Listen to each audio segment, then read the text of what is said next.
Thank you, Greg. I'm going to start with thank yous. I want to say thank you to, of course, Trees Atlanta for hosting us. I want to say thanks to Timber Press, my publisher for the book, Now is the Time for Trees. They're a fantastic publisher, great history in horticulture and trees. They're wonderful. They've been fantastic to work with. I want to thank Lorene Faulkner, my co-author. I've never written a book before. If you're going to write one, I highly recommend getting a co-author. She is fantastic, became a really close friend during this process, and is a pro. I want to thank all the Arbor Day Foundation team members who made me look like I know a lot more about trees than I actually do. I want to thank Eagle Eye Bookshop for being here and helping to sell this book. We really appreciate it. Independent bookstores are the best. Thank you very much. Thanks to the City of Atlanta for hosting this event. Really appreciate it. And I'm going to go back to Trees Atlanta. Thanks, Trees Atlanta. Trees Atlanta is one of the most impressive organizations that we at the Arbor Day Foundation work with across the country and around the globe. And Trees Atlanta would tell you they're never doing enough. But as you look at the rigor that we just walked through, the work they're trying to do in this city to impact not just the community, but the people who live here is amazing. So Marcia, thanks to everyone at Trees Atlanta, Connie, but I'm going to go back to my friend Greg. I've known Greg for 17 and a half years now, and I will tell you he is a partner. He's been a great partner. He talked about that. We love working with Trees Atlanta. He's a friend, but he's also a mentor to me in some ways. If you've ever worked with Greg, show of hands who's ever worked with Greg. He's brutally honest. I mean, brutally honest. And he's helped educate me over the last 17 years on what it takes to do work like this in cities like Atlanta. So it's really been great, and Greg, I really appreciate it. So thank you very much. Now I'm going to talk about the book, okay? But first I'm going to talk a little bit about the Arbor Day Foundation to give some perspective of why we wrote this book, talk about why I was inspired to write the book, and then what's in the book.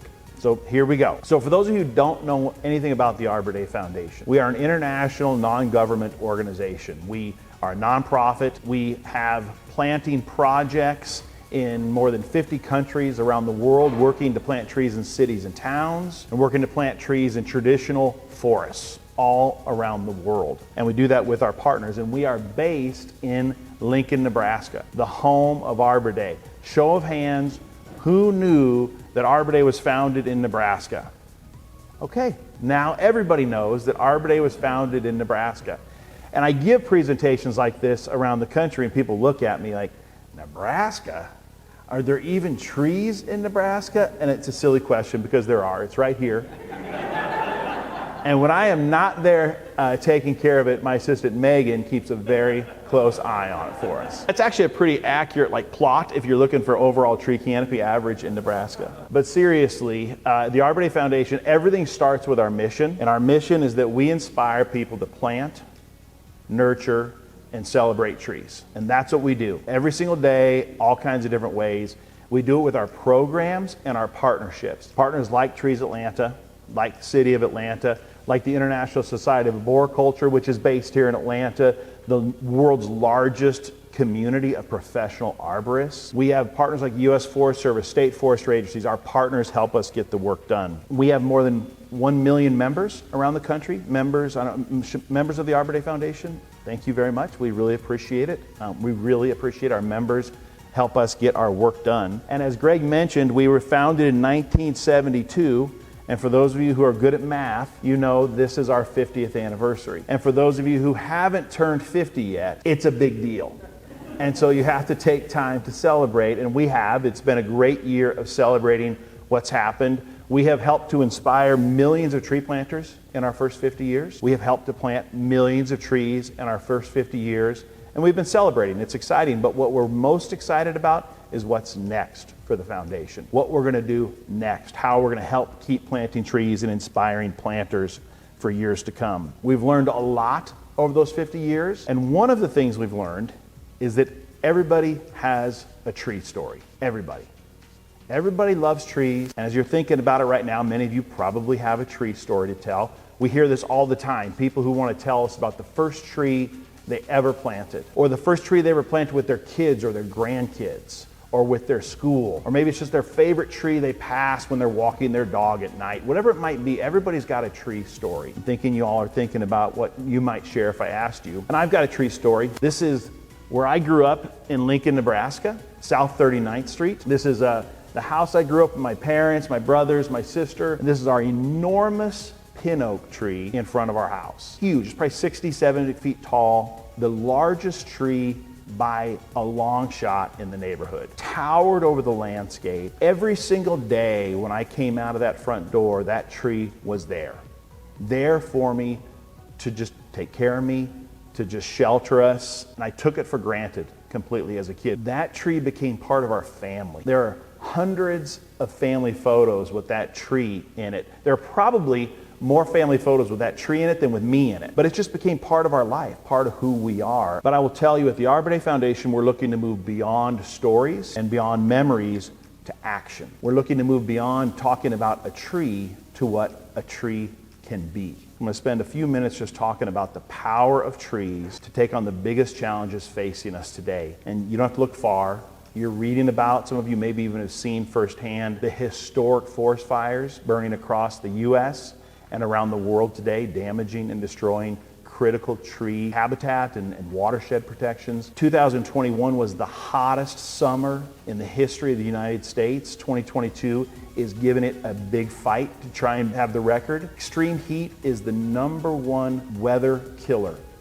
Extreme heat kills more people every year than tornadoes, than hurricanes, than fires. It's the #1 extreme weather killer. We need to plant more trees just like you're planning to do in downtown Atlanta. And of course, those rising temperatures create an increase in frequency and severity of those natural disasters which are damaging and destroying critical canopy in our communities all around the country. And it can get a little depressing.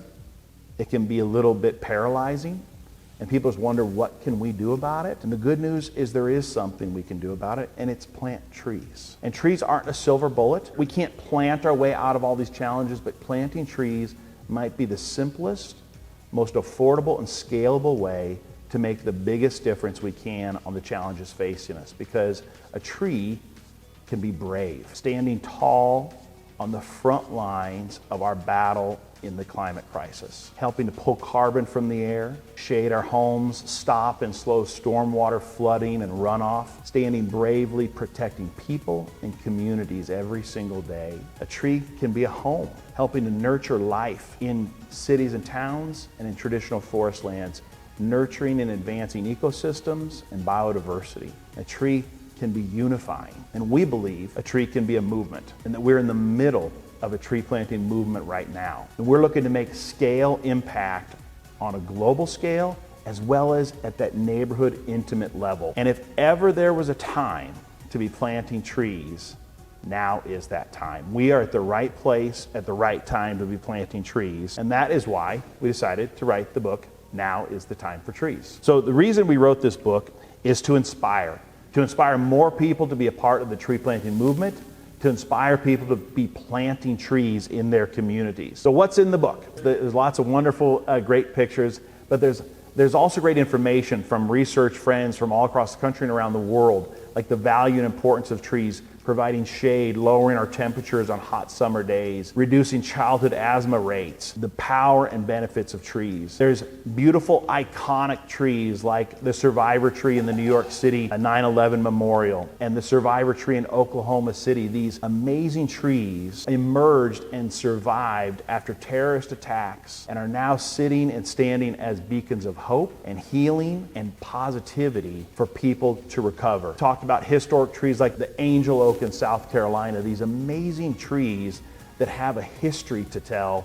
And when you walk upon them, they just are a wow. You have to sit and look and stare and appreciate these trees. We talked about sequoia trees, the iconic importance of trees. We asked a number of our friends and celebrities to share their stories about why trees are important to them, and they jumped at the chance. Soledad O'Brien, journalist, wanted to talk about how trees have been a part of her family and her family's history. Rosario Dawson sharing a part of how trees were so important in her life growing up in New York City. We have Mr. Beast and Mark Rober. Who knows who Mr. Beast is?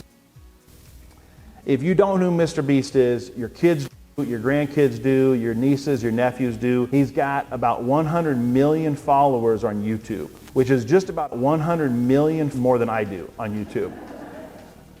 He is an influencer. He engages youth like nobody's business, and he helped us plant more than 20 million trees over the last few years, and he was dying to be a part of this book to tell his story about why trees are so important. So it's fun to get those folks engaged in telling the story as well. And then we have loads and loads of information in there about how to. Again, we're trying to inspire tree planters. If you're going to take the time, invest the dollars, the space on your property, and plant trees, we want to make sure you have success for years and years to come. So there are a lot of challenges out there.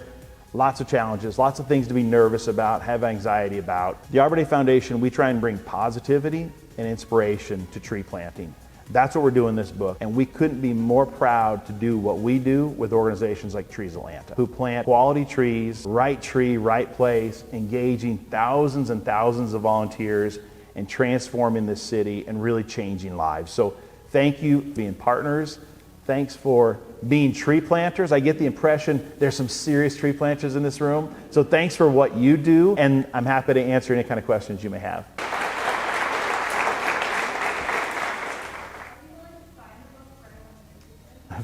Of course, I will. Yes.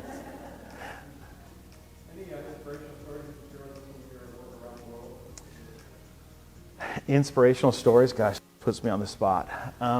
We were just in Lowell, Massachusetts, a couple of colleagues and I, planting trees to commemorate the life of someone who had died that we were one of the corporate partners we work with. And they had about 50 different team members come out to plant a tree in Lowell, Massachusetts. They don't live there, they live in and around the region. The family was there, the kids were there, the grandparents were there, all the team members were there. And it was emotional, it was a lot of hard work, but it was incredibly meaningful to that wife and her kids and the rest of the family that these trees were being planted, not just to beautify, but to transform the senior living center. And it was emotional and really exciting. I'm lucky, I get to do those kinds of things a lot. I get to go to tree planting events. Normally I hold the gold shovel at tree planting events. This was a lot of hard work. I felt sorry for who flew home with me that day. I get to be a part of those events, and it doesn't matter if it's at a school tree planting or at an event like that, or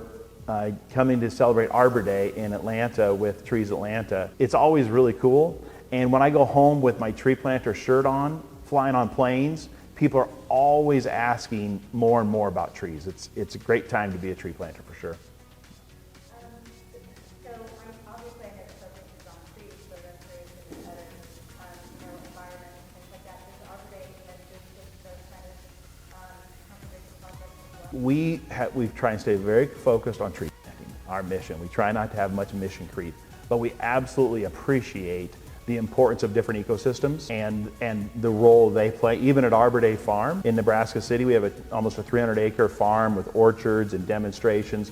We have prairie lands in there as well to help tell a whole complete story. And so we have great friends like Nature Conservancy and others who we work with who might focus more on those prairie types of environments, but we do, through our communications, talk about you can't plant trees everywhere. So you got to plant the right tree in the right place. You've got to be respectful of an entire ecosystem.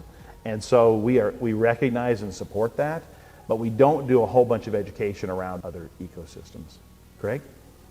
So Dan, have you heard any more about whether the federal government is actually going to fund tree planting on a more national scale, or only through fire funding? Any more news on that? No, there is going to be the new legislation that is probably going to pass by the end of this week, and I'm not an expert on it, but my understanding from what I've been hearing, our friends in DC, is that there will be more resources available for planting trees to impact neighborhoods and communities, especially for climate, than ever before. And Trees Atlanta is well positioned to be a part of that conversation. I couldn't tell you how much, Greg, exactly, but I do know that it is the largest scale that we've ever seen. And now we need to know what to do with it. You know, if we get expensive toys, we need to know how to play with them and make sure we do it the right way, because there's going to be a lot of attention and focus on how any of those resources are being spent. So the type of rigor and discipline that you all are talking about with your plan, being able to track and measure and report is going to be a really important part of that.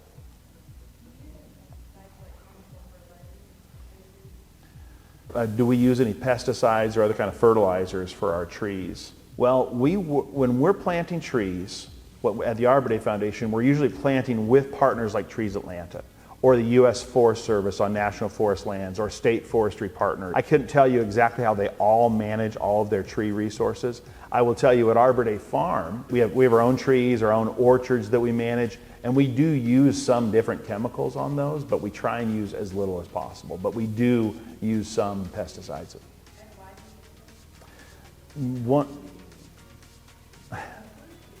Yeah, they're fruit trees, but we use them because we have found them to be the best way to make sure we're getting the product we need and also growing the trees we need to be growing. 3 weeks ago, we were about building tree planting.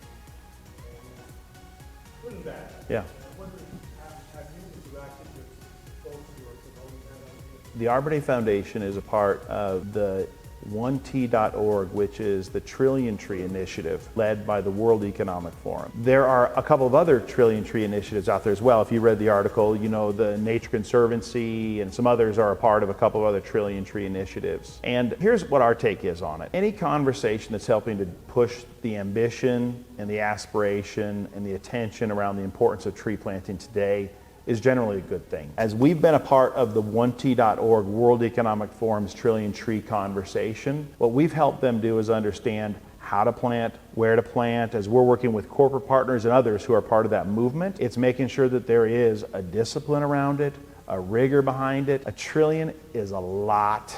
We plant millions of trees. We help distribute millions of trees, so we know it is a lot. Making sure that we're providing a confidence and a credibility behind that, because the last thing we can do in this tree planting movement is have our credibility questioned. The moment our credibility is questioned, the integrity of our plantings, then we start to lose support, we start to lose attention.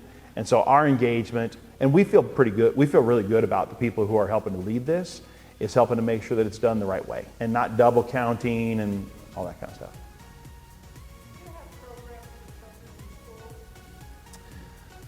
We have information on our website for children in schools. We have a number of programs over the years which you might be familiar with, like Tree City USA, that recognizes cities who meet core standards of tree care and tree management. Several years ago, adapted that to a tree campus higher education program that recognizes colleges and universities who manage the trees on their properties, engage students, etc., meet core standards. And we started that about 13 years ago. We got calls from elementary schools and high schools saying, hey, we want to be a part of this. And we said no, because we just were trying to focus on colleges and get it started. Just this year, we finally launched Tree Campus K through 12. And it's a brand new program celebrating schools K through 12 that are meeting core standards of not just tree care on their property, but engaging students in a creative, helpful way. We drive a lot of attention to a program called Project Learning Tree, which is a wonderful program led by the Sustainable Forestry Initiative. It's got great curriculum and lesson plans. So we do Tree Campus K through 12. You can find it on our website. And that's one of the ways that we're trying to engage educators as well.